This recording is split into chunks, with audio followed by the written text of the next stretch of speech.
Ever cracked your knuckles and wondered what's making that pop sound? Let's break it down. Inside your joints there's a fluid called synovial fluid. It keeps your bones moving smoothly and contains tiny gas bubbles. When you stretch or crack your knuckles, the pressure changes and those bubbles collapse, creating that pop sound.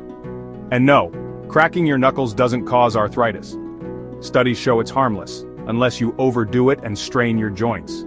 So, are you a knuckle cracker? Let me know in the comments. And don't forget to like and follow for more cool facts.